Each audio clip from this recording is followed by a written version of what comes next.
This is from Outnumbered. It is the show that Fox puts on so that every now and then we can run a funny video of not very bright people talking about public policy. Here it is. So as we wrestle with whether the report should have been released, maybe the overarching issue here, too, is do the American people have a right to know? Jesse, your thought. Now, one of the things that we heard from the right was that there's going to be, we're going to see CIA agents killed. We're going to see mass eruptions around the world. And I suppose that's possible. I haven't checked, but it does seem to be raining cats and dogs outside the studio today. But the bottom line is, at one point, $180 million was earmarked to two guys who had a company, psychiatrists, who were advising on torture. They had no expertise in anything other than the fact of some general notion. I mean, at the very least, if that's where $180 million was earmarked to go. But let's continue. Let's see if the Fox Outnumbered folk think that we have the right to hear this stuff.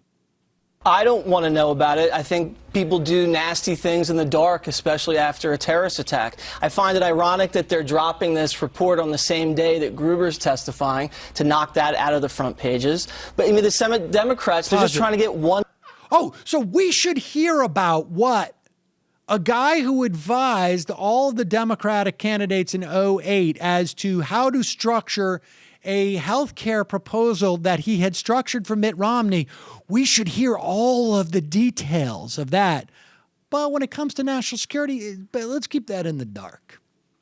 Last shot in at Bush before they go into the minority. And they didn't even interview any of the CIA interrogators to do the report. It's kind of like how Rolling Stone does their reporting. They only get one side. Pause it. And actually, no, in this instance, the Senate Intelligence Committee didn't interview any of the subjects of torture either. They interviewed no one. To say that this is about transparency at the CIA, the Democrats didn't care about transparency when they were destroying hard drives at the IRS, so I'm just not buying it. Well, and Kennedy, what about this thought of informing the American public? The thing is 6,000 pages long. There are 480, though, that are being released. Yeah, do you have any way of knowing who chose, how it was chosen?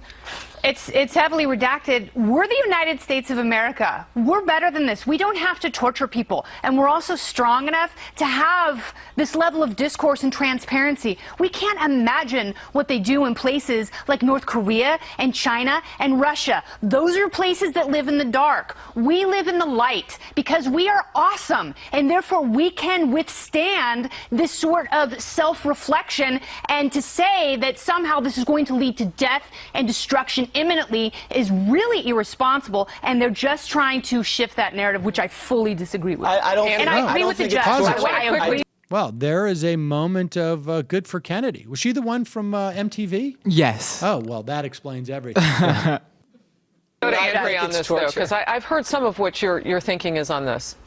Well, sunlight at the CIA, I'm sorry, that's one place I don't need sunlight. I don't think they need to give me a lot of transparency at the CIA. Look, thousands of Americans were killed after 9/11. The Bush administration did what the American public wanted, and that was do whatever it takes to keep us safe.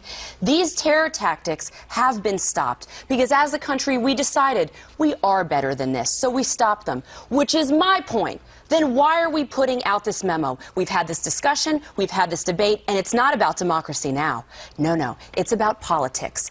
It's about Democrats being so fundamentally lost as a party, Harris, they have to return to an old playbook. The plays that they ran right when Obama got into office trying to prosecute CIA officials for these terror tactics, and that same playbook that they feel got them the House of Representatives back, even under Tom DeLay's electoral map. They were screaming about this. It's how they were winning elections.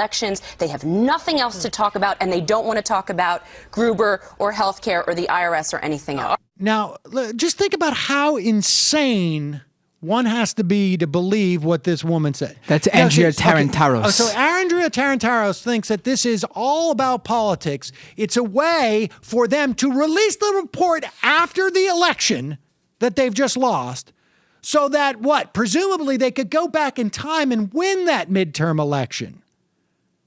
If it was that political, they would have released it beforehand. This is just jibber jabbish. She doesn't care what the CIA does. Well, I guess, that's her sort of fascistic opinion, and that's fine. But the rest of the country does, and the elected representatives did. And the idea that the American public wanted to be lied to and driven into the worst foreign policy disaster. They love to talk about what our grandkids are going to be paying in terms of debt. Trillions of dollars our grandkids are going to be paying for. And all to kill a bunch of people. And it doesn't look like it worked out so well. Somehow they forgot about ISIS over at Fox. Unbelievable.